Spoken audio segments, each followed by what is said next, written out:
আমার শ্রদ্ধেয় পরিচালক শহীদ ইসলাম খোকন ভাই যখন আমাকে প্রথম ছবিতে নেন, যেহেতু আমার নাম নজরুল ইসলাম স্বপন, এখন ফরিদি ভাই আমাদের শ্রদ্ধেয় যিনি আমাদের মাঝে নেই, দুজনই আমাদের মাঝে নেই, তারা ছবির শুটিং শেষে, আমার প্রথম ছবির শুটিং শেষে যখন আমার নাম নিয়ে কথা বলছিল যে ওর নামটা কি রাখা যায়, সেটা আমার একদম স্পষ্ট মনে আছে।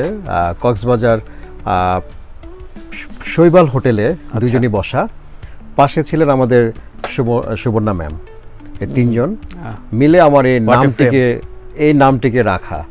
প্রথমত খোকন ভাইয়ের যেহেতু মার্শাল আর্টের প্রতি একটা দুর্বলতা বেশি ছিল কারাতে, যেহেতু আমি মার্শাল আর্ট কারাতে জানি, ওইখান থেকে আমার উঠে আসা, সেই জন্য আমার নামটা আলেকজান্ডার দেয়, মানে খোকন ভাই আমার এই নামটি দেয়। তখন ফরিদ ভাই বললো যে না, এই নামটি পুরো হলো না, অর্ধেক হয়ে গেল, সাথে কি অ্যাড করা যায়। তখন আমাকে জিজ্ঞেস করতেছে যে তোমরা যেহেতু মার্শাল আর্ট করো, এই যে তোমরা শ্রদ্ধা করো, ই করো, এটাকে কি বলে? তাহলে ওটাকে বো বলে। তখন সেই বো শব্দটা আমার নামের সাথে জুড়ে দেওয়া হয়, এই আলেকজান্ডার বো।